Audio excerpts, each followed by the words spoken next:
ड्रामे की स्टार्टिंग में एन को दिखाया जाता है जो कि अपनी वेडिंग ड्रेस ट्राई करके देख रही होती है। आज उसका फियांसे वहाँ नहीं आया है क्योंकि वो काम में बिजी है, इसीलिए वो खुद की एक फ़ोटो क्लिक करके अपने फियांसे के पास भेज देती है। उसके फियांसे मिस्टर लैंग को सोते हुए दिखाया जाता है। वहाँ पर बीवी होती है जो कि उसके फ़ोन को चेक करके एन की फ़ोटो को देख लेती है और उसके बाद वो लैंग का एक फ़ोटो क्लिक करके एन को ही भेज देती है। उस फोटो को देखने के बाद एन को काफ़ी गुस्सा आता है। लैंग की जब आंखें खुलती है तो वो कहता है, ओ माय गॉड, मैं तो लेट हो गया, मुझे तो एन के पास जाना था। लेकिन बीवी उसे रोक लेती है ये कहकर कि नेक्स्ट वीक तुम्हारी वेडिंग हो जाएगी, मुझे तुम्हारी बहुत याद आएगी, इसलिए कुछ समय मेरे साथ और स्पेंड कर लो। तो वो उसके साथ रुक जाता है ये कहते हुए कि तुम कितनी अच्छी हो, काश एन भी तुम्हारे जितनी समझदार होती। एन तो गुस्से में होटल के अंदर आ जाती है। तभी एक वेट्रेस उस रूम में खाना डिलीवर करने जा रही होती है तो वो तुरंत ही उस रूम के अंदर चली जाती है और उन दोनों को साथ देखकर उन पे काफ़ी गुस्सा करती है। यहाँ पे बीवी को मिस्टर लैन प्रोटेक्ट करने लगते हैं, कहते हैं कि इसकी गलती नहीं है, जो कहना है मुझे कहो। ये सब सुन के उसे और गुस्सा आता है और वो उन्हें मारने लगती है और कहती है कि तुम मेरे फियांसे बनने के लायक नहीं हो, मैं तुम्हारे साथ अपना रिश्ता ख़त्म करती हूँ। और रिंग निकाल के उनके मुंह पे फेंक देती है और गुस्से में उन दोनों के कपड़ों को भी बालकनी से नीचे फेंक देती है, जिस वजह से उन दोनों को होटल के कपड़ों में ही वहाँ से भागना पड़ता है। और एन उनके फ़ोटोज़ भी क्लिक कर लेती है। जब वो घर पहुँचती है तो उसे पता चलता है कि वेन्यू को कैंसिल नहीं किया गया है और वहीं पर मिस्टर लैंग अब बीवी से मैरिज करेंगे। ये सुन उसे और गुस्सा आ जाता है तो उसकी बेस्ट फ्रेंड उसे कहने लगती है, ये सब छोड़ो, तुम मेरे साथ चलो, हम दोनों मिलकर उसे सबक सिखाएंगे। लेकिन यहाँ पे एन कहती है, नहीं, मेरे पास इससे भी एक अच्छा आइडिया है, मैं उन दोनों को खुद हैंडल कर लूँगी, बस तुम छोटी सी मेरी मदद कर दो। वेडिंग डे वाले दिन मिस्टर लैन अपनी मॉम से कहते रहते हैं कि मॉम, हम इस मैरिज को कैंसिल भी तो कर सकते थे, अचानक से मेरी वाइफ बदल गई है इसलिए लोग बातें बना रहे हैं। पर उसकी मॉम कहती है, कोई बात नहीं बेटा, वैसे भी वीवी उस एन से काफ़ी ज़्यादा अच्छी है और मुझे ये पसंद भी है। मैं तुम्हें बता दूँ कि आज तुम्हारे यंग अंकल भी आने वाले हैं और वो अब हमारी फैमिली के यंग मास्टर बन चुके हैं, तो तुम उनके सामने अच्छे से पेश आना ताकि वो तुम्हारा प्रमोशन कर दे। यंग मास्टर क्वीन की जब एंट्री होती है तो सभी लोग उन्हें घेर लेते हैं क्योंकि वो लोग उनके साथ काम करना चाहते हैं, लेकिन उनका असिस्टेंट सबको दूर कर देता है और कहता है बॉस थोड़ी बिजी है, और वो भी अपने फ़ोन पर बातें करते हुए अंदर चले जाते हैं। वेडिंग शुरू हो जाती है लेकिन उसे रोकने के लिए एन वहाँ पर एंट्री ले लेती है और कहती है, इस वेन्यू को मैंने बुक कराया था तो यहाँ पर ये वेडिंग कैसे कर सकती है, वेडिंग तो आज मेरी होगी। बीवी उसे कहती है कि तुम्हारी वेडिंग यहाँ नहीं हो सकती है क्योंकि मिस्टर लैन ने तुम्हें डंप कर दिया है और वो मुझसे वेडिंग कर रहे हैं। तभी एन कहती है कि कौन कह रहा है कि मैं इस लैन से वेडिंग करने वाली हूँ, ये तो एक नंबर का चीटर है, मुझे इससे वेडिंग नहीं करनी है। और सबके सामने वो उन दोनों के फ़ोटोज़ को फेंक देती है। उन फ़ोटोज़ को गेस्ट देखते हैं तो उन लोगों के बारे में बातें करने लगते हैं कि ये दोनों तो पहले से ही इस बेचारी को चीट कर रहे थे। यहाँ पर एन सबके सामने कहती है कि मैं मिस्टर लैन को डंप कर रही हूँ। जब वो अपनी ब्राइड को अचानक चेंज कर सकते हैं तो मैंने भी अपने ग्रूम को चेंज कर दिया है, आज वेडिंग तो पहले यहाँ मेरी ही होगी। लेकिन लैन की मॉम गार्ड्स को उसे वहाँ से हटाने के लिए कहती है तो गार्ड्स उसे धक्का देने लगते हैं। तभी मिस्टर क्वीन आकर उसे संभाल लेते हैं। क्वीन को देखकर सभी कहने लगते हैं, ये तो यंग मास्टर है, ये आज वापस आ गए हैं, ओ माय गॉड, ये कितना हैंडसम है। अपने अंकल को देखकर लैन भी शॉक हो जाता है। एन यहाँ पर सभी को तभी कहने लगती है, दोस्तों यही है मेरा होने वाला हस्बैंड और मैं आज इनसे मैरिज करने वाली हूँ। ये सुन के लैन और उसकी मॉम तो और भी ज़्यादा शॉक हो जाते हैं। मिस्टर क्वीन के सामने कोई भी कुछ नहीं कह पाता है। यहाँ पर वो दोनों वेडिंग करने के लिए आगे बढ़ते हैं तो कहने लगता है लैन कि हम लोग साथ ही में ग्रुप वेडिंग कर लेते हैं, लेकिन मिस्टर क्वीन कह देते हैं, नहीं, वेडिंग तो पहले मेरी ही होगी। इसलिए वो यहाँ पर एन के साथ वेडिंग करना स्टार्ट करते हैं। फ्लैशबैक में दिखाया जाता है कि एन एक नकली हस्बैंड को आज हायर करने वाली थी, लेकिन वो आने में देर कर देता है और तभी वहाँ पर मिस्टर क्वीन आ जाते हैं तो वो उसी को अपना नकली हस्बैंड समझ लेती है और उसे कुछ पैसे दे देती है, ये कहकर कि आज तुम्हें मेरे साथ थोड़ा सा ड्रामा करना होगा। मिस्टर क्वीन उसे देखकर तुरंत इम्प्रेस हो जाते हैं और वो हाँ कह देते हैं। यहाँ पे उन दोनों की वेडिंग तो स्टार्ट हो जाती है पर उन दोनों के पास वेडिंग रिंग होती नहीं है, इसीलिए मिस्टर क्वीन तुरंत लैन की तरफ देखते हैं तो लैन अपनी वेडिंग रिंग उन दोनों को दे देता है, जो बात बीवी को अच्छी नहीं लगती है। यहाँ पर एन और मिस्टर क्वीन की अच्छे से वेडिंग हो जाती है और उसके बाद लैन और विवी की वेडिंग स्टार्ट होती है। वेडिंग रिंग तो उनके पास होती नहीं है, इसलिए उन्हें ड्रिंक के ढक्कनों से ही काम चलाना पड़ता है। ये देख विवी का और ज़्यादा खून जलने लगता है और एन भी जानबूझ के उसे अपनी रिंग दिखा दिखा कर चला रही होती है।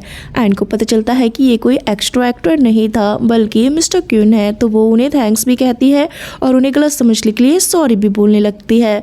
तभी वहाँ पे लैन की मॉम लैन को लेकर आ जाती है और उसका इंप्रेशन अच्छा डालने की कोशिश करती है मिस्टर क्वीन के ऊपर, लेकिन वो उससे ज़्यादा भाव नहीं देते हैं और कहते हैं कि हमें जाकर रेस्ट करना चाहिए और अपनी वाइफ को लेकर वहाँ से जाने लगते हैं। बाहर आने पर एन उन्हें कहती है कि हमारा ड्रामा यही ख़त्म होता है, थैंक यू सो मच आज मेरे साथ कोऑपरेट करने के लिए, और मैं जाती हूँ, और तुरंत वहाँ से भाग जाती है। मिस्टर क्वीन मुस्कुराने लगते हैं और अपने हाथ पे बने हुए निशान को देखकर कहते हैं सालों बाद आज मैं फिर तुमसे मिल गया हूँ। उसके बाद देखते हैं बीवी को जो कि अपनी सासू माँ से कंप्लेन कर रही होती है, देखो मॉम मुझे कैसी वेडिंग रिंग मिली है और उसकी शादी इतनी अच्छे से हो गई और वो मेरी वेडिंग रिंग भी ले गई। उसकी मॉम कहती है तुम टेंशन मत लो, मैं सब कुछ देख लूँगी। तभी उसकी मॉम को एक आदमी आकर बताता है कि मिस्टर क्वीन के साथ तो उनकी वाइफ नहीं गई है।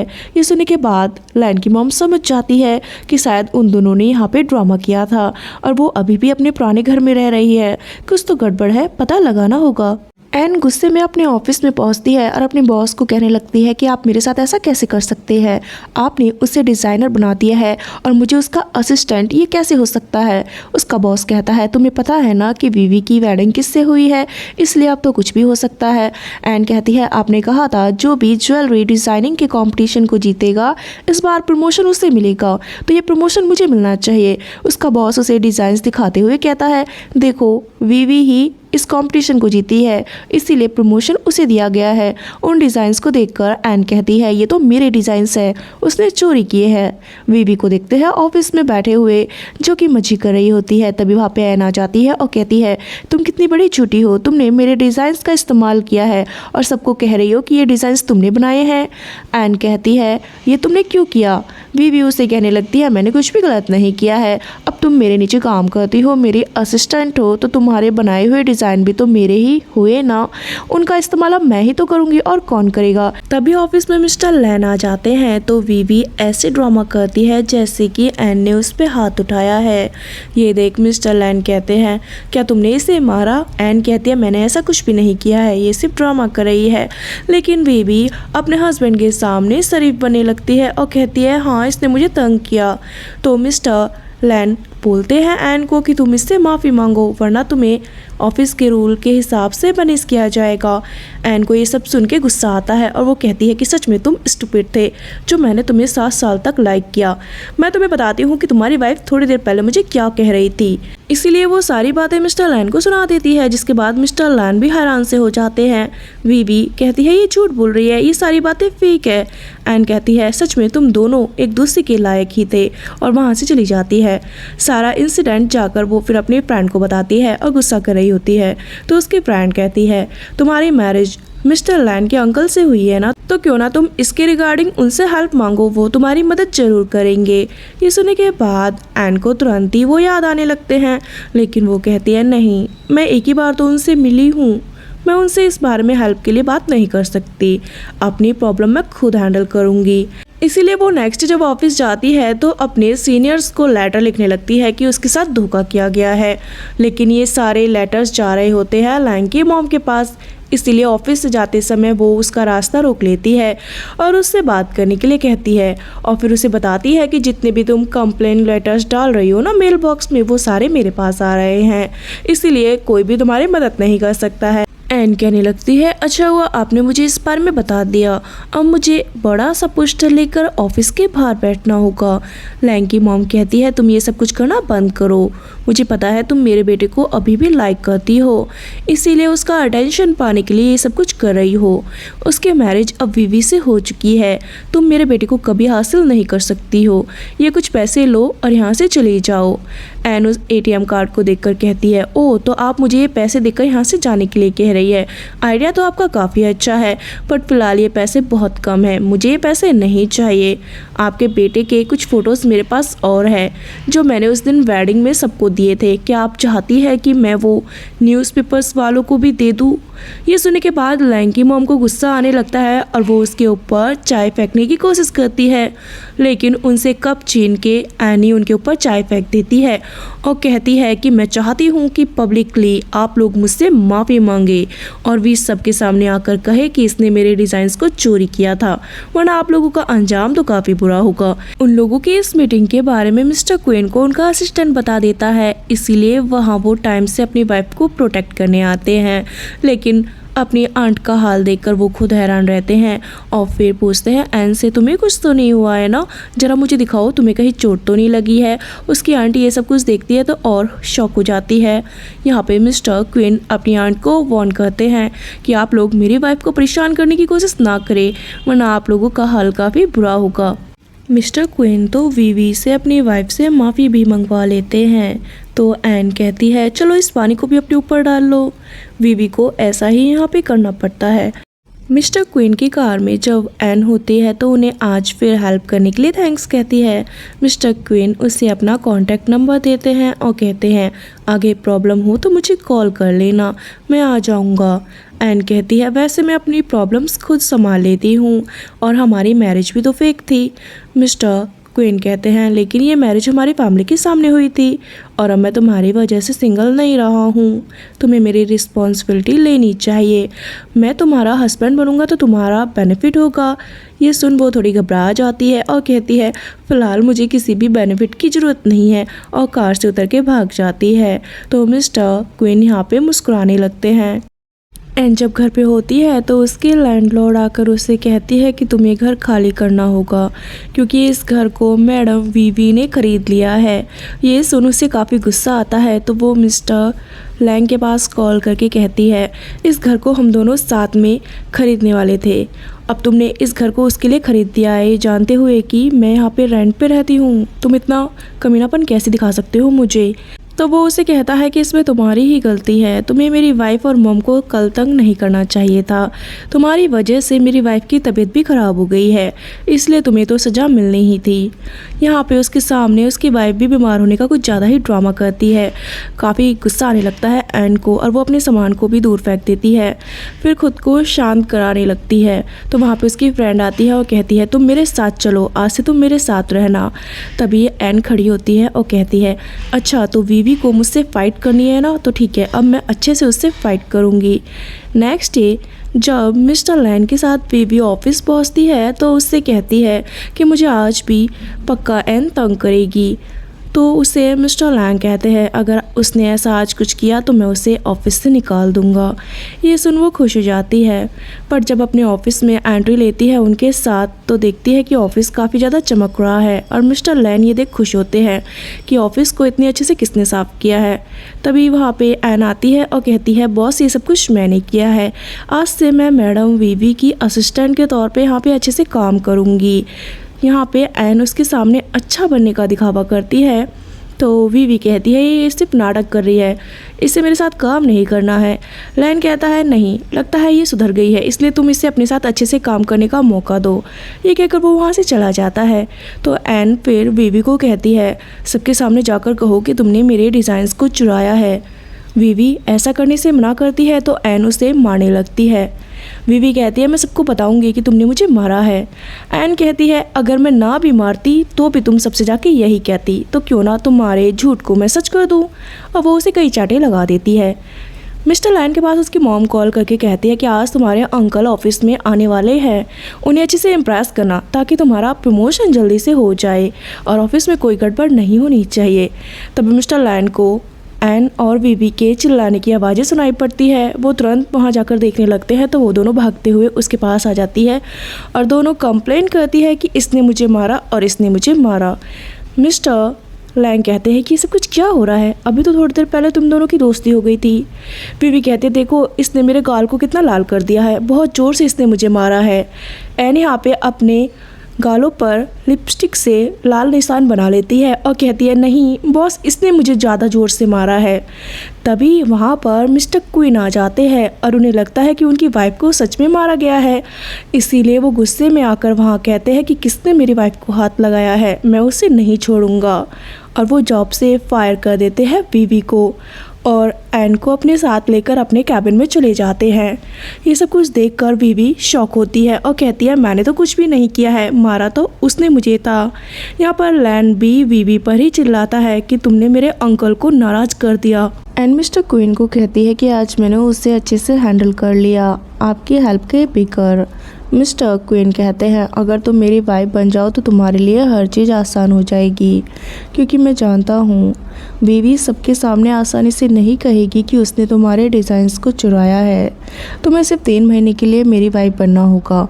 एन उनके इस ऑफ़र को एक्सेप्ट कर लेती है और कहती है, फिर अब आप मेरी मदद कैसे करेंगे। उसके बाद एक मीटिंग होती है जहाँ पर मिस्टर क्वीन कहते हैं, यहाँ पर डिज़ाइंस की चोरी का इल्ज़ाम लगाया जा रहा है। आज सबके सामने प्रूफ होगा कि कौन रियल डिज़ाइनर है। वो यहाँ पर दोनों को कहते हैं कि ये तुम दोनों के डिज़ाइन है ना, तो हमारे सामने अभी इन डिज़ाइंस को फिर से बना के दिखाओ। वीवी कहती है कि ये डिज़ाइन पहले मैंने ही बनाया था, तो मैं फिर से डिज़ाइन क्यों बनाने लगी। एन कहती है, ठीक है, ये डिज़ाइंस तुमने बनाए थे तो तुम इन्हें रख लो, अब मैं सबको अपने डिज़ाइंस दिखाती हूँ। वो यहाँ पर और डिज़ाइन दिखाती है जो कि सेम ऐसे ही लगते हैं देखने से, लेकिन उनके बारे में एन कहती है कि इन्हें मैंने बारिश से प्रभावित होकर डिज़ाइन किया है, इनमें बारिश की बूंदों का डिज़ाइन है। वीवी तुरंत उठकर कहती है, हाँ यही तो मेरे ओरिजिनल डिज़ाइंस है, ये मैंने बनाए हैं। उसके सामने और कॉपी रख देती है। तभी एन और कहती है, अच्छे से देख लो, इनमें से तुमने कौन सा डिज़ाइन बनाया है। सारे डिज़ाइंस देखने से एक जैसे लगते हैं, जिससे सबको पता चल जाता है कि वीवी ने असल में एन के डिज़ाइंस को चुराया था। मिस्टर लैंग एकदम से गुस्से में उस पर चिल्लाते हैं कि तुमने चोरी की। तो यहाँ पे मिस्टर क्वीन उसे फायर कर देते हैं। उनका असिस्टेंट कहता है, बॉस आप तो इसे 1 घंटे पहले ही फायर कर चुके हैं। तो मिस्टर क्वीन कहते हैं, सबको हमारे ग्रुप में बता दिया जाए कि इसे कोई भी डिज़ाइनर के तौर पे जॉब नहीं देगा। सभी लोग वहाँ से फिर चले जाते हैं। एन मिस्टर क्वीन को हेल्प करने के लिए थैंक्स कहती है और कहती है कि अब मैं आपकी वाइफ बन चुकी हूँ, तो आपको मुझे थोड़ा फाइनेंशियली भी सपोर्ट करना चाहिए ताकि मैं एक घर रेंट पे ले सकूँ। मिस्टर क्वीन कहते हैं, मेरे घर में आके रहने लगो, तुम्हें फिर रेंट देने की ज़रूरत नहीं है। एन कहती है, नहीं ऐसा नहीं होगा। मिस्टर क्वीन उसे कल अपने साथ फैमिली डिनर ज्वाइन करने के लिए कहते हैं और उसके लिए उसे पैसे भी देंगे। ये सुन एन तुरंत हाँ कह देती है। वीवी घर जाने पर अपनी सासू माँ को कहती है कि एन की वजह से मुझे फायर कर दिया गया है, उसने मुझसे रिवेंज लिया है, पक्का वो अब मिस्टर लैंग को भी नहीं छोड़ेगी। उसने मुझ पे झूठे इल्ज़ाम लगाए हैं, तो ना जाने वो मिस्टर लैंग के साथ क्या करेगी। लैंग की मॉम कहती है, ऐसा मैं कुछ नहीं होने दूंगी अपने बेटे के साथ, तुम टेंशन मत लो, कल जो फैमिली डिनर है ना वहाँ पर मैं उसे देख लूँगी। मिस्टर लैंग वीवी को लेकर अपने अंकल के घर पहुँचते हैं। क्वीन के साथ एन जब वहाँ आती है तो क्वीन उसे कहता है, मेरी मॉम के साथ अच्छे से बिहेव करना। तभी लैंग उसके पास काम के सिलसिले में बात करने आ जाता है, तो एन अकेले घर के अंदर जाने लगती है। उस समय वीवी उसे धक्का मारने की कोशिश करती है, लेकिन एन बच जाती है और वीवी को ही अनबैलेंस कर देती है, जिस वजह से वीवी के हाथों का बॉक्स पानी में गिर जाता है। तो वो चिल्लाकर एन को कहती है कि तुमने मिस्टर क्वीन की मॉम का गिफ्ट खराब कर दिया है, इसके लिए तुम्हें सजा जरूर मिलेगी।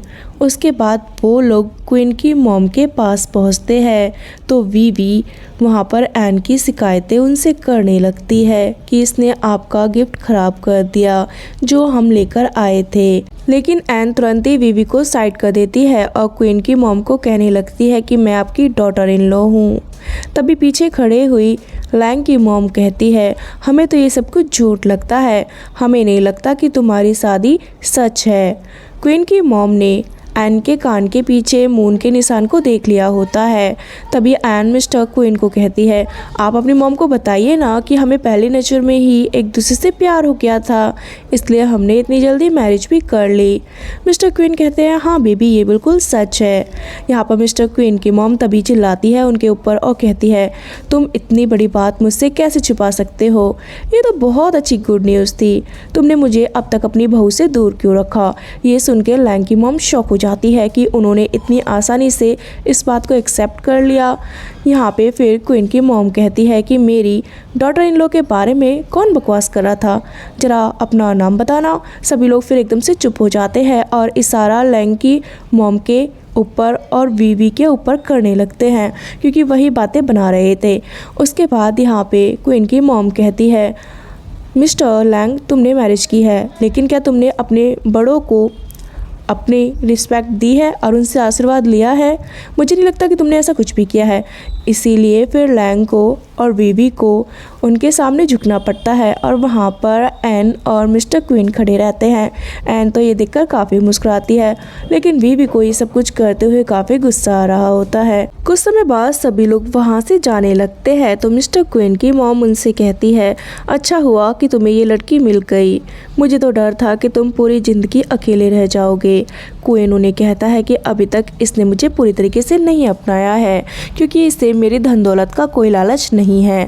क्वीन की मॉम कहती है, तुम्हें अच्छे से अपना प्यार जताना आना चाहिए। तुम अपना काम करो और मैं तो अपने पोते पोतियों के आने का इंतज़ार करती हूँ। ये सुन मिस्टर क्वीन मुस्कुराने लगते हैं। कार में देखते हैं मिस्टर क्वीन को एन कहती है, सब कुछ आज काफ़ी अच्छे से निपट गया तो आपको अपना प्रॉमिस पूरा करना चाहिए। तो यहाँ पे मिस्टर क्वीन उसे पैसे दे देते हैं। उन्हें लेकर वो काफ़ी खुश हो जाती है। मिस्टर क्वीन उसे फिर कहते हैं, एक दिन में तुम्हें इतने मज़े आए हैं, अगर तुम लाइफ टाइम के लिए मेरी वाइफ बन जाओ तो कितना अच्छा होगा तुम्हारे लिए। लेकिन फ़िलहाल एन कहती है, नहीं एक दिन का ही काफ़ी है, मुझे लाइफ टाइम आपकी वाइफ बनने का कोई शौक़ नहीं है। एन को पैसे मिल गए होते हैं तो इसलिए वो एक घर को रेंट पे ले लेती है और काफ़ी खुश रहती है। जब सामान घर में शिफ्ट कर रही होती है तो पूल में वो नहाते हुए मिस्टर क्वीन को देख लेती है। वो उसे हेलो कहने लगते हैं। यहाँ पर उन्हें देख वो काफ़ी हैरान होती है और तुरंत ही अपने बैग से हिट कर देती है। उसके बाद वो उन्हें कहती है कि तुम मेरे घर में क्या कर रहे हो, ये घर मैंने रेंट पे लिया है, तुम जल्दी से यहाँ से जाओ। मिस्टर क्वीन उसे कहते हैं, ये घर तो मेरा है तो मैं यहाँ से कैसे जा सकता हूँ? अगर अब तुम इस घर की मालकिन बन गई हो तो आगे से मैं तुम्हारे सारे ऑर्डर्स फॉलो करूँगा। लेकिन उन्हें वो धक्के मार के घर से निकालने लगती है। तो मिस्टर क्वीन उसे कहते हैं, कॉन्ट्रैक्ट में साफ लिखा है कि तुम्हें इस घर को उसके मालिक के साथ शेयर करना होगा। यहाँ पे कॉन्ट्रैक्ट को फिर से देखती है एन तो एकदम हैरान होती है क्योंकि जल्दबाजी में उसने बिना पढ़े साइन कर दिया था। एन कहती है, मुझे अपना डिपॉजिट वापस चाहिए, मैं ये घर रेंट पे नहीं ले रही हूँ। मिस्टर क्वीन कहते हैं, डिपॉजिट तो वापस नहीं होगा। ये सुन एन और चिढ़ने लगती है। तभी उसका कॉर्नर में ध्यान जाता है जहाँ पर उसकी ड्राइंग और डिज़ाइंस वगैरह रखे रहते हैं। उन्हें देखकर वो थोड़ी भावुक होती है। तो मिस्टर क्वीन कहते हैं, ये मेरी वाइफ के वेलकम होम का छोटा सा गिफ्ट है, कैसा लगा? क्वीन यहाँ पर उसे मुस्कुराते हुए देखता है तो एन कहती है, चलो ठीक है, सिर्फ 3 महीने की बात है तो मैं ये हैंडल कर लेती हूँ। वो उसी प्लेस पर बैठ के रात भर ड्राइंग करती है और वहीं सो जाती है। तो मिस्टर क्वीन आकर उसे ब्लैंकेट उड़ा देते हैं और प्यार से उसे निहारने लगते हैं। यहाँ पर वो एन के बचपन को भी याद करने लगते हैं। अगले दिन जब एन ऑफिस जाती है तो सभी लोग उसे डिज़ाइनर बनने के लिए कॉन्ग्रेचुलेशन कहते हैं। वहाँ पर मिस्टर लैंग आ जाता है और वीवी की गलती के लिए उसे सॉरी कहने लगता है और साथ में उस घर की उसे देता है जो उसने वीवी के लिए ख़रीदा था। लेकिन यहाँ पे उस की को लेने से मना कर देती है एन।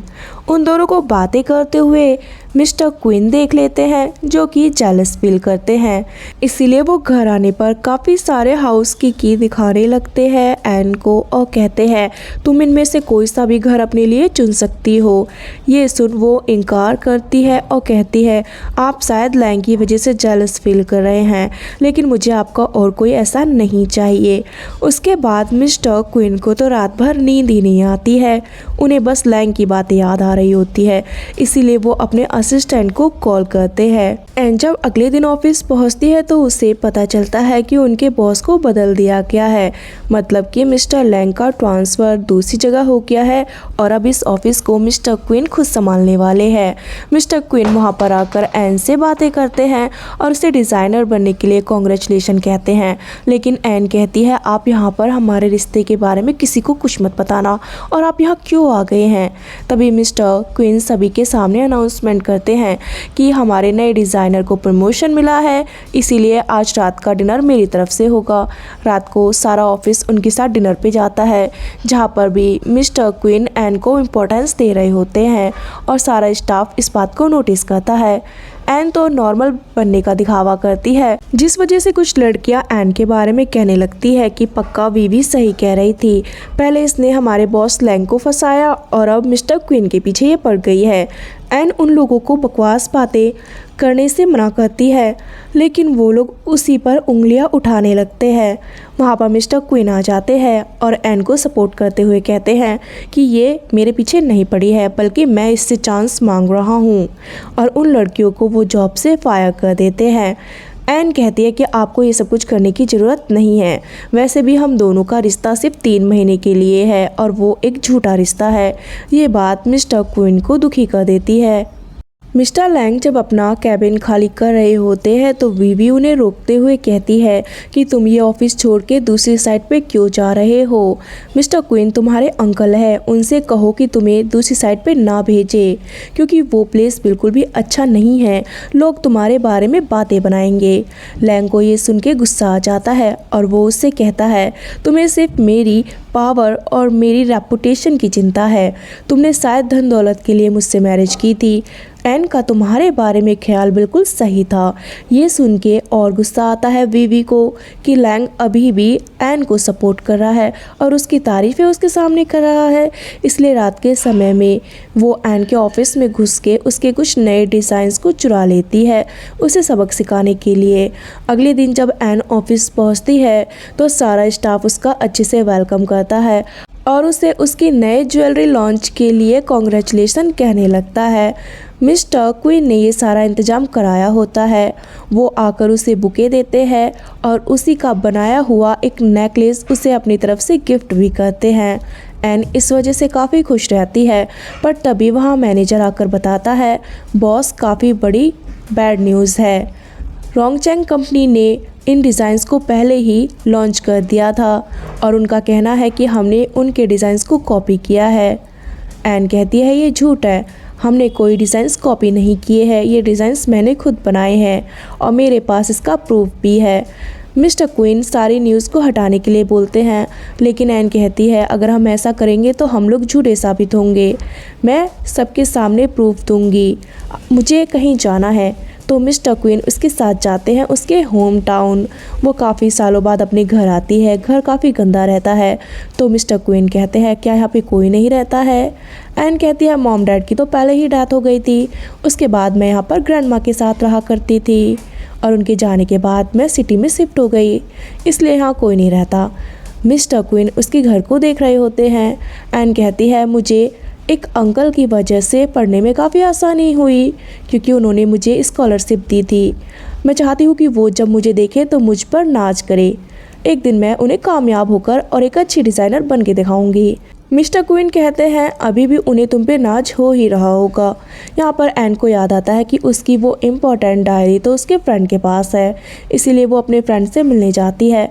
एन कहती है यहाँ मेरा बेस्ट फ्रेंड रहता है। अब वो अपने फ्रेंड से जाकर मिलती है, दोनों एक दूसरे को मिलकर काफ़ी खुश होते हैं, लेकिन मिस्टर क्विन को जेलस फील होता है।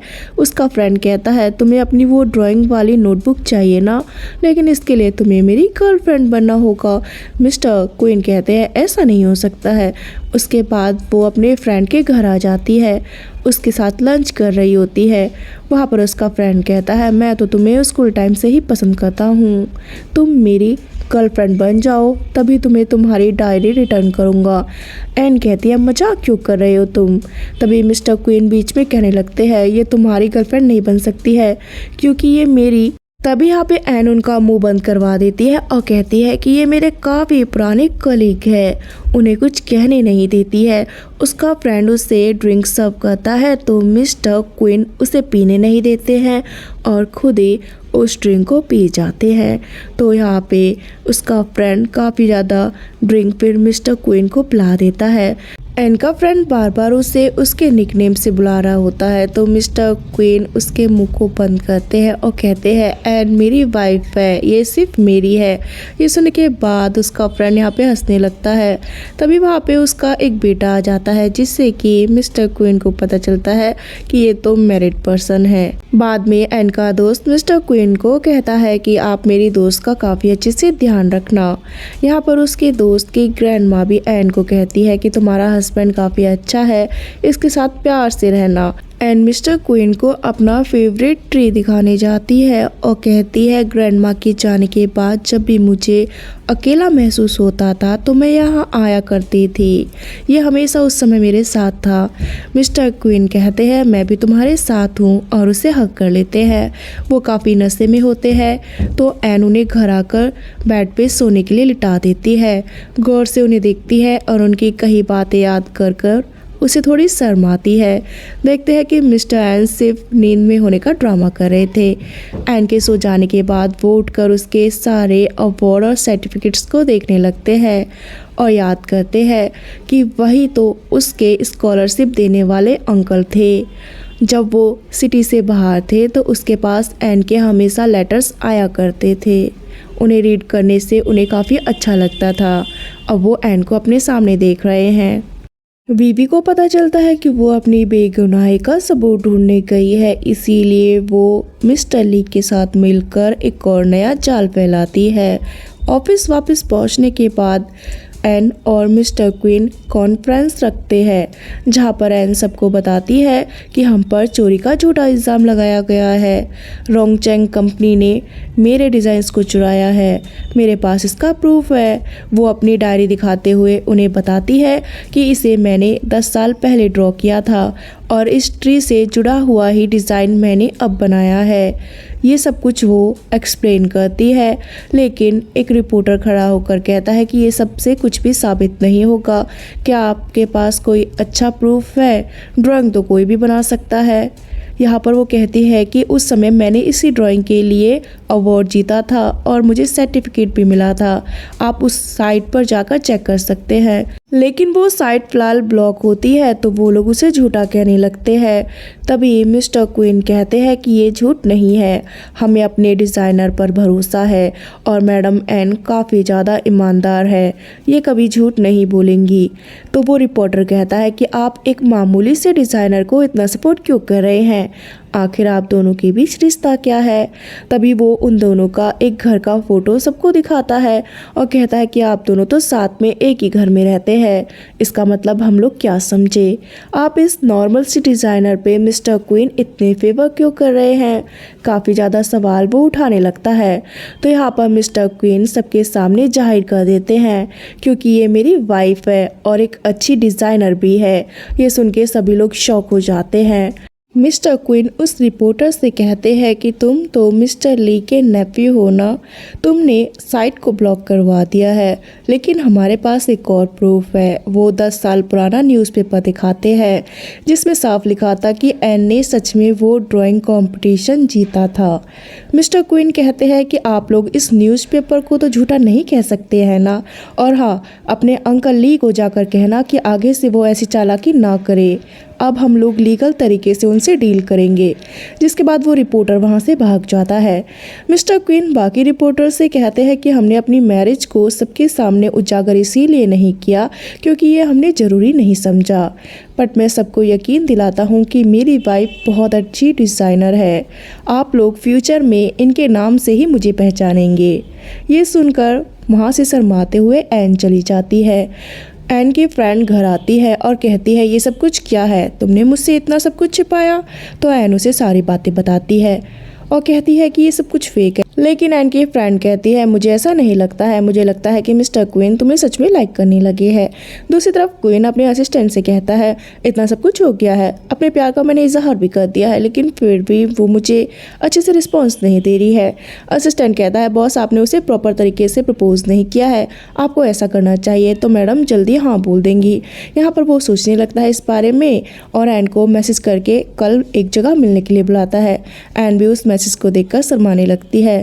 रात के समय में लैंग आकर चिल्लाता है वीवी पर और कहता है मुझे पता चल गया है कि तुमने ही एन के डिज़ाइंस को चुराया था। सारे मैसेज मैंने तुम्हारे फ़ोन में देख लिए हैं। मुझे तुम्हारे साथ नहीं रहना है, मुझे तुमसे डिवोर्स लेना है। तुम तो सिर्फ शरीफ दिखती थी लेकिन तुम्हारी फितरत ख़राब निकली वीवी। वीवी ये जान बहुत गुस्से में आ जाती है कि वो उसे डिवोर्स देने की बात कह रहा है। वीवी गुस्से में कहती है कि ये सब कुछ एन तुम्हारी वजह से हो रहा है, मैं तुम्हें नहीं छोड़ूंगी। मिस्टर क्विन सारी तैयारियां करके रखते हैं और बार बार रिहर्सल कर रहे होते हैं अपने असिस्टेंट के सामने ताकि कोई गलती ना हो। एन भी घर से निकलने लगती है तो लैंग उसे कॉल कर देता है और अपनी हर एक मिस्टेक के लिए माफ़ी मांगता है और ये भी कहता है कि वीवी ने उसके डिज़ाइंस चुराए थे, मैं उसके साथ अपना रिश्ता ख़त्म कर दूंगा, क्या तुम मुझे एक चांस दोगी। लेकिन यहाँ पे एन कहती है मुझे तुमसे कोई रिश्ता नहीं रखना है, मुझे दोबारा कॉल मत करना और फ़ोन कट कर देती है। एन जब रास्ता क्रॉस कर रही होती है तो जानबूझ के एक कार उसे टक्कर मारने वाली होती है, लेकिन बीच में लैंग आ जाता है जिससे कि लैंग का एक्सीडेंट हो जाता है। लैंग की हालत देख एन काफ़ी घबरा जाती है और तुरंत एम्बुलेंस को कॉल करके वहाँ बुलाती है। उसके बाद हॉस्पिटल में मिस्टर लैंग का इलाज चलता है। वहाँ पर उसकी मॉम और बीवी भी आ जाते हैं। डॉक्टर्स आकर कहते हैं फ़िलहाल तो वो खतरे से बाहर है लेकिन सर में चोट लगी है जिस वजह से वो कोमा में चले गए हैं। यहाँ पर बीवी गुस्सा करने लगती है एन के ऊपर कि ये सब कुछ तुम्हारी वजह से हुआ है और लैंग की मॉम भी ऐसा ही करती है। तभी मिस्टर क्वीन उसे प्रोटेक्ट करने वहाँ आ जाते हैं और कहते हैं कि अभी कुछ भी साबित नहीं हुआ है और तुम लोग मेरी वाइफ से दूर रहो। कार में बैठकर एन परेशान हो रही होती है और कहती है कि ये सब कुछ क्या हो गया, शायद मुझे उसके फ़ोन को कट नहीं करना चाहिए था, उसकी बात पूरी सुननी चाहिए थी। कहता है क्वीन तुम्हारी इसमें कोई गलती नहीं है, वो सिर्फ एक एक्सीडेंट था। लेकिन एन को याद आता है कि ड्राइवर उसे ही देखकर कार चला रहा था, इसलिए वो कहते हैं कि ये एक्सीडेंट नहीं है, मुझे ये कोई साजिश लग रही है। बट क्वीन उस बात पर फिलहाल गौर नहीं करता है। हॉस्पिटल में वीवी लैंग की मॉम के कान भरती है, उन्हें कहती है कि ये सब कुछ एन की वजह से हुआ है। देखिए लास्ट टाइम ये एन से ही बात कर रहे थे, इन लोगों ने मुझे कल बताया था कि एन इनकी लाइफ में वापस आना चाह रही है, लेकिन इन्होंने उसे मना कर दिया था। मुझे प्रोटेक्ट करने के लिए ये मुझे डिवोर्स भी देने की सोच रहे थे ताकि एन मुझे टारगेट करना बंद कर दे। ये सब सुन के लैंग की मॉम को गुस्सा आने लगता है। इधर घर में असिस्टेंट आकर बताता है एन और क्वीन को कि वहाँ के सारे कैमरास ख़राब है और वो कार चोरी की थी और ड्राइवर अभी तक पकड़ा नहीं गया है। जिसके बाद वीवी उस ड्राइवर से फ़ोन पे बात करती है और कहती है कि मेरा नाम एन है, मैं तुम्हें पैसे नहीं दूंगी, एक्सीडेंट तुमने अच्छे से नहीं किया और जिसे जाकर तुम्हें कंप्लेन करनी है तुम कंप्लेन करो। घर पर मिस्टर क्विन गार्ड्स की सिक्योरिटी बढ़ा देते हैं एन की सुरक्षा के लिए, लेकिन एन इस चीज़ से इरिटेट होती है। एन यहाँ पर मिस्टर क्वीन को समझाती है कि ऐसे बैठने से कुछ नहीं होगा, बाहर निकलकर हमें प्रूफ ढूंढने होंगे क्योंकि मैं जानती हूँ मैंने कुछ गलत नहीं किया है। तभी लैंग की मॉम उसे कॉल करके कहती है कि लैंग को होश आ गया है, तुम हॉस्पिटल आ जाओ। वो दोनों तुरंत हॉस्पिटल पहुँचते हैं तो देखते हैं लैंग को तो होश नहीं आया है। उसकी मॉम कहती है जब मैंने तुम्हारा नाम लिया ना तो मेरे बेटे ने रिस्पॉन्स किया, क्यों ना तुम इसके पास आकर इससे बात करो। जब वो ऐसा करने लगती है तो लैंग की मॉम उस पर अटैक करती है उसे मारने के लिए, लेकिन उनके हाथ को एन पकड़ लेती है और कहती है कि आप मुझ पर बेकार में गुस्सा निकाल रही हैं क्योंकि मैंने कुछ नहीं किया है। तभी वहाँ पे भागते हुए आ जाता है असिस्टेंट और गार्ड्स भी। असिस्टेंट कहता है कि वो ड्राइवर पकड़ा गया है बॉस, पर उन्होंने कहा है कि मैडम एन ने उन्हें ये सब कुछ करने का ऑर्डर दिया था। ये सुनने के बाद तो लैंग की मॉम का और गुस्सा भड़क पड़ता है और वो फिर से उस पर अटैक करने की कोशिश करती है, लेकिन क्वीन बीच में आ जाता है, जिससे कि चोट क्वीन को लगती है। असिस्टेंट कहता है मैडम को तो हमें जेल ले जाना होगा बॉस, वरना गड़बड़ हो जाएगी। वो लोग फिर सभी रूम से बाहर निकलते हैं और ये सब कुछ देखकर बीवी खुश होती है। बीवी फिर अपने हस्बैंड के पास बैठकर कहने लगती है ये सब कुछ मुझे तुम्हारी वजह से ही करना पड़ा, ना तुम मुझे डिवोर्स देने की बात कहते और ना मैं एन को डराने की कोशिश करती, पर जो भी हुआ अच्छा ही हुआ। अब एन हमेशा के लिए मेरे रास्ते से हट गई है और तुम भी अब हमेशा के लिए मेरे हो गए हो। लेकिन तभी लैंग अपनी आंखें खोल देता है और रूम की लाइट्स भी ऑन हो जाती है और सभी लोग वहां आ जाते हैं। ये देखकर एकदम से बीवी डर जाती है।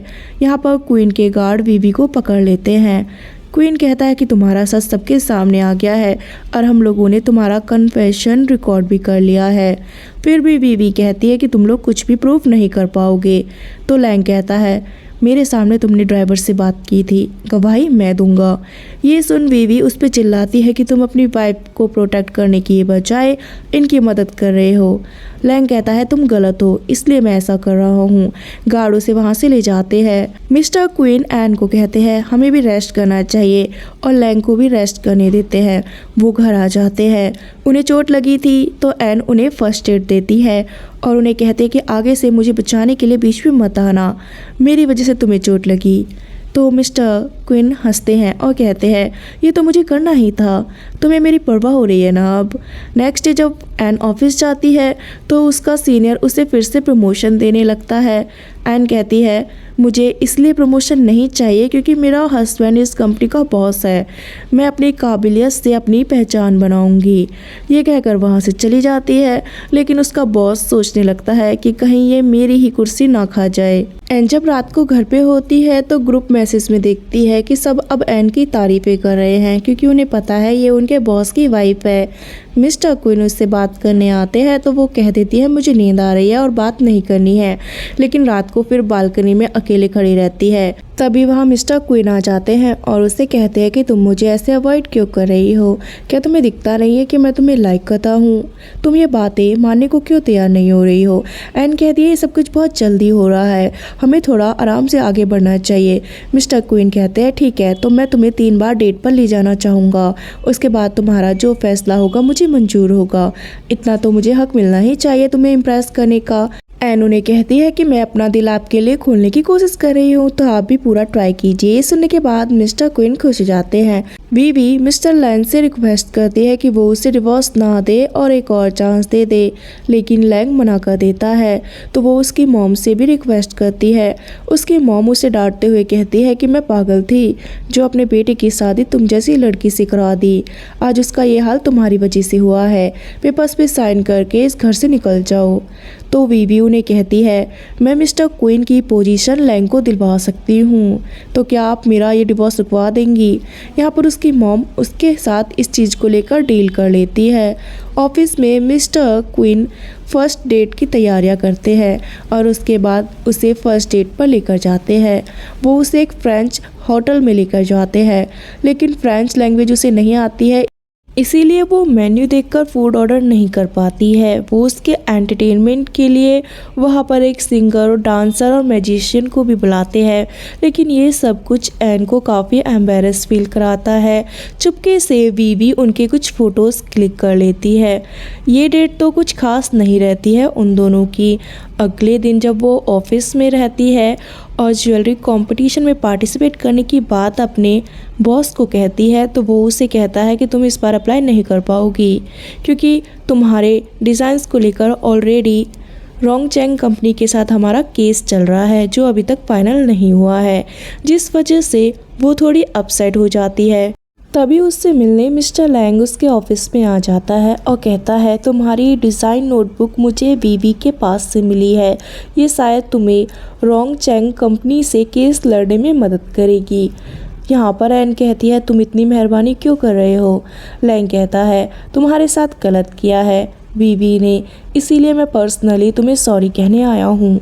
साथ में वो उसे कहता है वैसे सबका पास्ट होता है, शायद मेरे अंकल का भी पास्ट रहा होगा। अगर कभी पास्ट तुम्हारे सामने आ जाए और तुम्हें हर्ट फील हो तो तुम मेरी तरफ आ सकती हो क्योंकि मैं तुम्हारा अभी भी इंतज़ार करूँगा। उसकी फ्लर्टी बातें सुनकर एन उसे वहाँ से जाने के लिए कह देती है।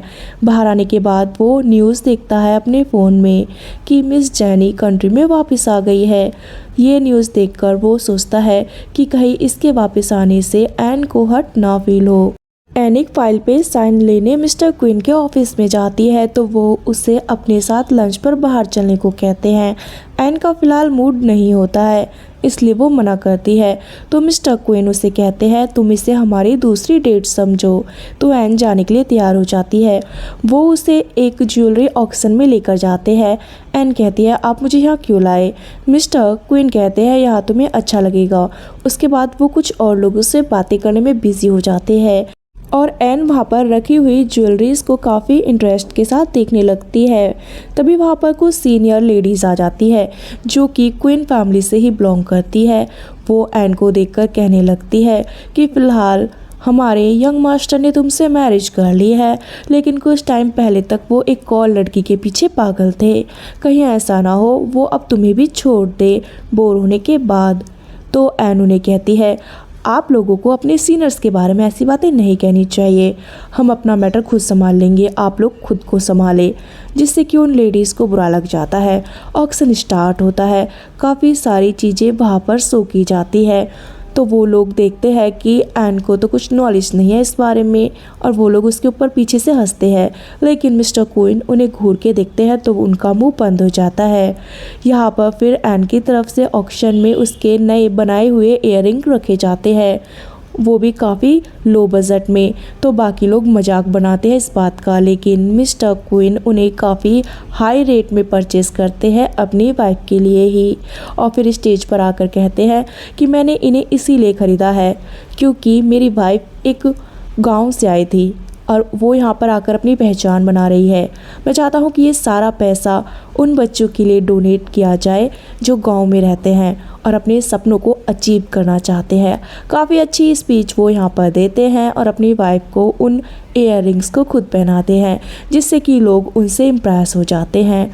इवेंट जब ख़त्म हो जाता है तो एन उन्हें कहने लगती है सभी लोग सोचेंगे कि यहाँ पर आकर आप मेरा प्रमोशन कर रहे हैं इस तरीके से। मिस्टर क्वीन कहता है मुझे लोगों की बातों का फ़र्क नहीं पड़ता है क्योंकि मैं जानता हूँ कि तुम एक बहुत अच्छी डिज़ाइनर हो। तभी उसका ध्यान मिस्टर क्वीन के हाथ पे चला जाता है जहाँ पर एक मून बना होता है। वो पूछती है कि आपने इसे यहाँ क्यों ड्रॉ करवाया है। मिस्टर क्वीन कहते हैं क्योंकि ये मुझे एक इम्पोर्टेंट पर्सन की याद दिलाता है। क्वीन की बात सुनकर एन कहती है कहीं आप अपनी एक्स गर्लफ्रेंड की बात तो नहीं कर रहे हैं।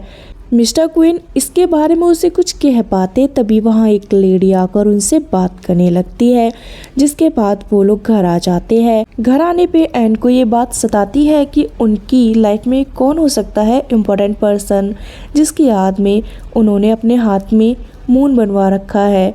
वैसे मून तो मेरे कान के पीछे भी है, फिर भी ये बात मुझे सता रही है।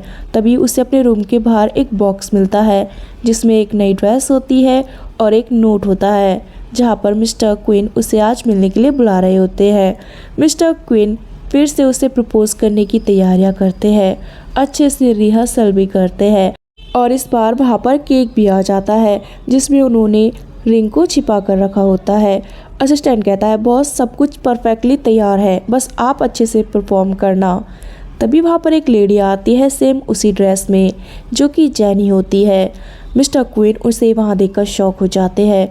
वो तुरंत आकर उन्हें हक करती है और कहती है कि मुझे पता था कि तुम मुझे नहीं भूल सकते हो।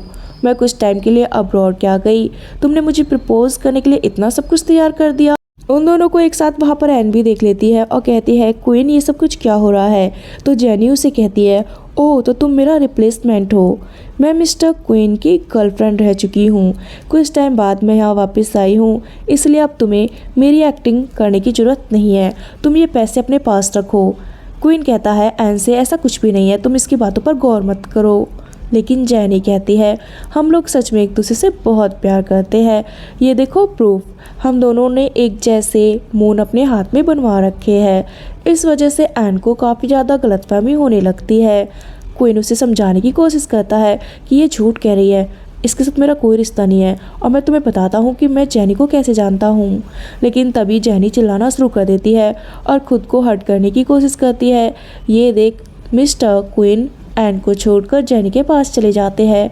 यहाँ पर एन ये देखती है तो समझ जाती है कि उनका रिश्ता क्या हो सकता है और वो मिस्टर क्वीन को छोड़कर गुस्से में वहाँ से चली जाती है। मिस्टर क्वीन उसे ढूंढते हुए घर जाते हैं, लेकिन वहाँ पर ना तो वो होती है और ना ही उसका सामान। वो उसे फ़ोन करते हैं तो उसका फ़ोन भी बन जाता है, जिससे कि मिस्टर क्वीन काफ़ी दुखी होते हैं। एन एक टैक्सी में होती है। वो अपनी फ्रेंड को कॉल करके सारी बातें बता रही होती है कि क्वीन फैमिली के लोग शायद ऐसे ही होते हैं, धोखेबाज। तभी उसके पास एक कॉल आता है, जिसे रिसीव करने के बाद वो परेशान हो जाती है। मिस्टर क्वीन को हॉस्पिटल में देखते हैं। ऐसा लगता है उन्हें काफ़ी ज़्यादा चोटें आई है, लेकिन ये सब कुछ उनका ड्रामा होता है और वो डॉक्टर को भी झूठ बोलने के लिए कहते हैं। एन वहाँ पर भागते हुए आती है और पूछती है ये सब कुछ कैसे हुआ। तो क्वीन का असिस्टेंट कहता है बॉस आपको पागलों की तरह ढूंढ रहे थे और उन्हें चोटें आ गई क्योंकि उनका एक्सीडेंट हुआ है। डॉक्टर भी कहता है कि अब बस आप ही इन्हें बचा सकती है।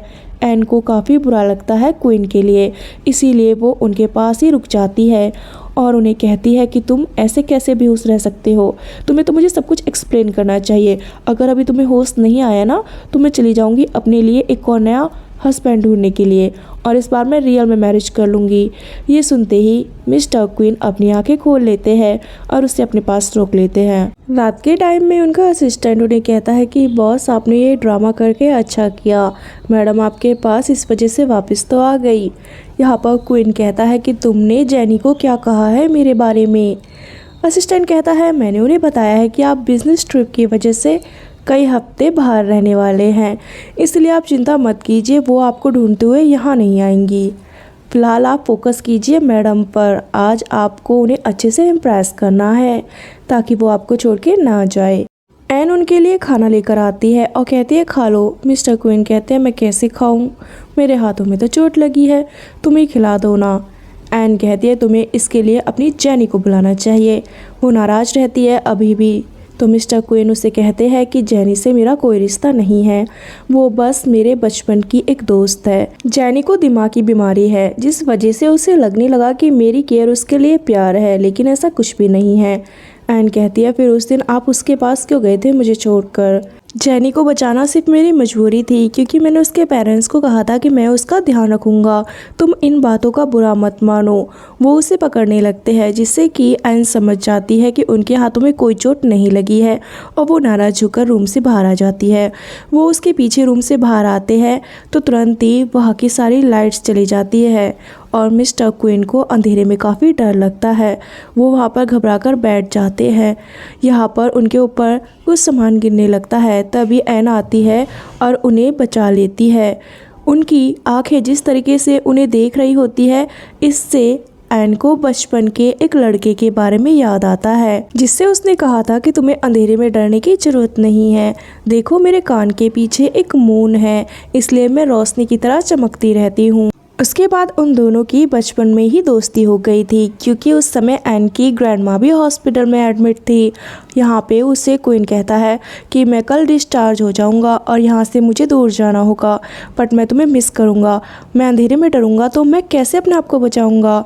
उस समय वो उसके हाथ पर एक मून ड्रॉ कर देती है और कहती है ये तुम्हें प्रोटेक्ट करेगा, अब मैंने तुम्हारी मदद की है तो तुम्हें मेरे लिए कुछ करना होगा। क्वीन कहता है जो तुम कहोगी वो मैं तुम्हारे लिए करूँगा। बचपन में ही उन दोनों ने एक दूसरे को ये प्रॉमिस कर दिया था और उसके बाद मैंने आगे चल के इसे परमानेंट टैटू करवा लिया ताकि ये कभी मेरे हाथ से गायब ना हो जाए। एन कहती है फिर तुम बड़े होने के बाद मुझसे मिलने क्यों नहीं आए, क्या तुम इस प्रॉमिस को भूल गए थे। क्वीन याद करता है कि कॉलेज के फर्स्ट डे वो उससे मिलने आया था, लेकिन वहाँ पर वो उसे लैंग के साथ देख लेता है, जिससे उसका दिल टूट गया था और वो वापस आ गया था। और जब लैंग की उससे मैरिज होने वाली थी तो वो उस मैरिज में जाने से अपने असिस्टेंट को मना करता है, लेकिन उस दिन असिस्टेंट ने बताया था कि लैंग की ब्राइड चेंज हो गई है, वो मैडम एन से मैरिज नहीं कर रहा है, इसलिए उन्होंने वापस फिर एन की लाइफ में आने का सोचा था। वीवी को देखते हैं जो जाकर जेनी से फिर से मिलती है और उससे कहती है कि तुम्हें झूठ कहा गया है। मिस्टर क्वीन तो हॉस्पिटल में बीमार होने का ड्रामा कर रहे हैं ताकि एन को फिर से हासिल कर सके, और ये सब कुछ उस एन की ही चाल है। वो तुम्हारे क्वीन को छीन लेगी, तुम्हें मेरे हिसाब से काम करना चाहिए। वो उसे एक और आइडिया देती है। उसके बाद मिस्टर क्वीन जब एन को सब कुछ बता देते हैं तो एन कहती है पुरानी बातें भूल जाओ, हम दोनों तो बचपन में ही एक दूसरे से मैरिज का प्रॉमिस कर चुके हैं ना, तो ये मैरिज तो ज़रूर होगी। वो यहाँ पे मिस्टर क्वीन के प्यार को खुले दिल से एक्सेप्ट करती है, लेकिन तभी असिस्टेंट भागते हुए आता है और कहता है बैड न्यूज़ है, हमें प्रॉब्लम में फंसा दिया है जेनी ने। न्यूज़ में आ रहा होता है कि जेनी मिस्टर क्वीन के साथ रिश्ते में है और उनका एन से फेक रिश्ता है। इस चक्कर में बोर्ड मीटिंग होती है, सभी लोग मिस्टर क्वीन से सवाल करते हैं तो मिस्टर क्वीन कह देते हैं हाँ एन के साथ मेरी मैरिज फेक है, लेकिन जेनी से मेरा कोई रिश्ता नहीं है। यहाँ पर लैंग की मॉम इस चीज़ का फ़ायदा उठाती है और कहती है फिर तो तुम जैसा पर्सन कंपनी को संभालने के लायक नहीं है। जब से ये सारी न्यूज़ें बाहर आई है हमें काफ़ी नुकसान हुआ है। वो लोग उसे 3 दिन की मोहलत देते हैं सब कुछ ठीक करने के लिए, नहीं तो उसे कंपनी को छोड़ना होगा। वहाँ पे तभी जेनी आ जाती है और कहती है इसे कुछ भी छोड़ने की ज़रूरत नहीं है, अगर ये मुझसे मैरिज कर ले तो फिर मेरी फैमिली इसे सपोर्ट करेगी। बाहर मीडिया के लोग घेर लेते हैं एन को और कहते हैं कि आपने क्वीन से फेक रिश्ता क्यों बनाया। उसे बचाने के लिए वहाँ पे मिस्टर क्वीन खुद आ जाते हैं और कहते हैं एन तुम जाओ, मैं इनका सामना करता हूँ, लेकिन एन उन्हें अकेले छोड़ने से इनकार कर देती है। यहाँ पर मिस्टर क्वीन कहते हैं कि मैं एन को चूज़ करता हूँ और इस कंपनी से रिज़ाइन देता हूँ, जिससे कि कुछ लोग खुश होते हैं तो कुछ लोग काफ़ी शॉक हो जाते हैं। मिस्टर क्वीन और एन जब एक दूसरे के साथ बाहर होते हैं तो लोग उन्हें देखकर कहते हैं कि तुम लोगों का रिश्ता फेक है, तो एक साथ रहने का ड्रामा क्यों कर रहे हो। एन कहती है हम दोनों साथ हैं और तुम लोगों को कुछ भी प्रूव करने की हमें ज़रूरत नहीं है। वो दोनों एक दूसरे को सबके सामने खुले दिल से अपनाते हैं, जो कि न्यूज़ में आने लगता है।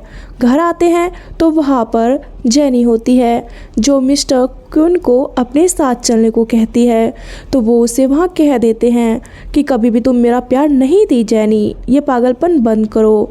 लेकिन जेनी फिर से चिल्लाना शुरू कर देती है और कहती है देखो हमारे हाथ में एक जैसा टैटू बना है, तो तुम ये कैसे कह सकते हो, तुम्हारा सच्चा प्यार मैं हूँ। मिस्टर क्वीन उसे यकीन दिलाते हैं कि मेरा प्यार बचपन से एन थी और तुम्हें डॉक्टर की ज़रूरत है। वो गार्ड्स को कहते हैं कि तुम इसे डॉक्टर के पास ले जाओ। जेनी की बिगड़ती हुई हालत को देखकर एन उसे संभालने लगती है, लेकिन जेनी बार बार चिल्लाती है कि मुझे बस वी के पास जाना है। वी ही सच बोलती है मुझसे। उसका नाम सुन के मिस्टर क्वीन और एन के कान खड़े हो जाते हैं। 3 दिन बाद देखते हैं मिस्टर लैंग की मॉम उन्हें लेकर ओल्ड हाउस आती है और कहती है कि आज इस कंपनी के नए हेड को चुना जाएगा, इसलिए तुम्हारा मेरे साथ यहाँ आना ज़रूरी था। लेकिन वहाँ पे कोई भी नहीं होता है। तभी वहाँ पे वीवी आती है और कहती है अब सब कुछ सबके सामने आ चुका है, तुम नहीं बचोगी। वहाँ पे मिस्टर क्वीन और एन और बाकी सभी भी आ जाते हैं। मिस्टर क्वीन सबके सामने फाइल्स को देखते हुए कहते हैं कि लैंग की मॉम ने इस फ्रॉड में मुझे फंसाने की कोशिश की है और हमारी कंपनी को नुकसान पहुंचाया है, और ये सब कुछ उसने इस वीवी के साथ मिलके किया है। वीवी चिल्लाने लगती है कि हाँ मैंने ये सब कुछ किया। लैंग की मॉम कहती है कि तुम मुझे धोखा कैसे दे सकती हो। वीवी कहती है इसमें मेरी कोई गलती नहीं है, उस पागल जेनी ने ही मेरा नाम ले दिया था, तो मुझे तो इन्हें सच बताना ही था। यहाँ पे क्वीन कहता है कि तुम्हें ऐसा नहीं करना चाहिए था वीवी। एन भी उसे समझाती है कि तुम अपनी लाइफ को ऐसे करके बर्बाद कर रही हो, लेकिन वीवी उसी को उल्टा ब्लेम करती है कि हो तो तुम्हारी वजह से ही सब कुछ रहा है। एन तुम्हारे पास ना तो मेरा जितना टैलेंट था और ना तुम मेरे जितनी अमीर थी, लेकिन फिर भी लैंग और मिस्टर क्वीन ने तुम्हें चुना, ऐसा क्यों। यहाँ पे मिस्टर क्वीन कहते हैं कि लैंग तुम्हारी मॉम ने गलत किया है तो इन्हें सज़ा मिलेगी। लैंग कहता है अंकल मेरी मॉम के साथ ऐसा मत कीजिए। क्वीन कहता है कि अब तुम्हें खुद बड़ा होना होगा, अकेले जीना सीखो। उसकी मॉम को ज़बरदस्ती वहाँ से लोग ले जाते हैं और वीवी को भी अपने साथ ले जाते हैं। फिर मिस्टर क्वीन और एन वहाँ पर बैठते हैं और कहते हैं कि अब हम लोग यहाँ के हेड है तो हर चीज़ को अच्छे से ही चलाएंगे और किसी के साथ गलत नहीं होने देंगे। उसके कुछ महीने बाद दिखाया जाता है एक इवेंट होता है जहाँ पे अनाउंसमेंट होती है कि एन के नए डिज़ाइंस को फर्स्ट प्राइज़ दिया जाता है। एन ने मून के डिज़ाइन की 2 रिंग तैयार की थी और ये डिज़ाइन काफ़ी पॉपुलर होता है। एन स्टेज पर आकर कहती है कि ये सब कुछ मेरे सच्चे प्यार की वजह से हो पाया है और आज मैं सबके सामने उसे पूछने वाली हूँ क्या वो मुझसे मैरिज करेगा। यहाँ पर मिस्टर क्वीन भी खड़े हो जाते हैं और स्टेज पर जाकर एक दूसरे के साथ रिंग एक्सचेंज करते हैं और एक दूसरे को अपना लेते हैं और उनका पूरा स्टाफ ये देखकर बहुत खुश होता है। और दोस्तों इसी के साथ ये लव स्टोरी यहाँ ख़त्म हो जाती है।